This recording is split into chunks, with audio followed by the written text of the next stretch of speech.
मी तुम्हा सर्वांना मथुरेबद्दल काही माहिती देणार आहे. मथुरा हे खूप प्राचीन शहर आहे.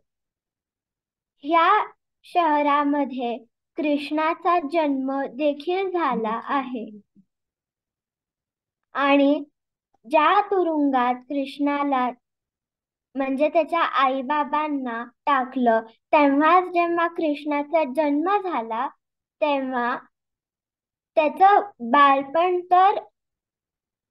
बालपण गोकुळामध्ये गेलं आहे, जवळच्या एका छोट्याशा गावात. पण त्याचा जन्म मथुरेमध्ये झाला आहे. मथुरा हे उत्तर प्रदेशमध्ये आहे.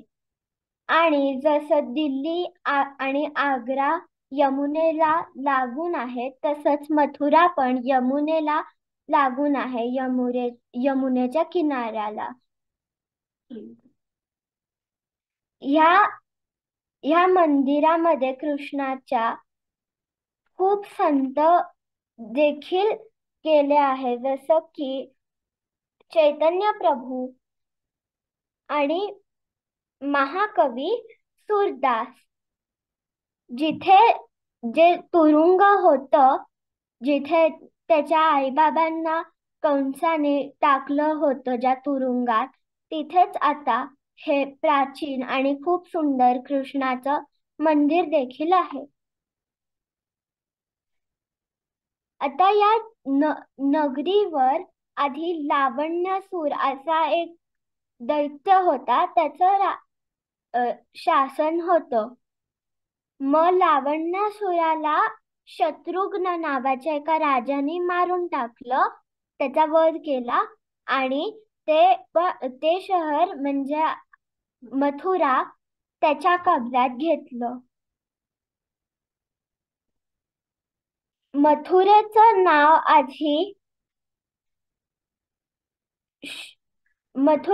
नाव आधी शूरसेन असं होतं. त्याच्या शूरसेन अशा एका राजाचं आधी राज्य होतं.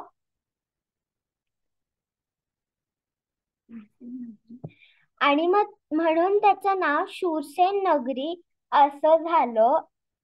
मग मधुपुरी, मधुरा आणि मग आज आपण सगळे ह्या जागेला मथुरा असं म्हणतो.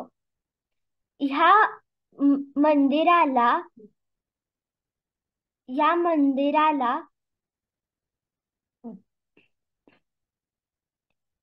एका राजाने बांधलं आहे आणि ह्याच्यावर खूप अटॅक्स म्हणजे खूप हमले देखील झाले आहे मुघलांकडनं. आधी मोहम्मद गझनीने त्याच्यावर अटॅक केला, मग सिकंदर लोधीने ह्याच्यावर अटॅक केला. सिकंदर लोधीला डिस्ट्रॉयर ऑफ डिटीज असं पण म्हणतात, कारण तो सगळ्या हिंदू देवांच्या मूर्त्या त्यांना तो सगळ्याला तोडून टाकायचा. आणि मग शेवटी औरंगजेब आला, ज्यांनी त्या मंदिराला चिकटून एक मस्जिद बनवली. त्या मस्जिदीचं नाव आहे शाही ईदगाह डिस्प्यूट. म्हणजे ती एक मस्जिद आहे जी टेम्पलला लागून आहे. पण एवढे हमले झाल्यावर पण आपलं हे सुंदर मंदिर उभं जे आहे आणि जे सगळे लोक लढले आहेत मुघलांच्या विरुद्ध, त्यांचं मी नमन करते. हरिओम.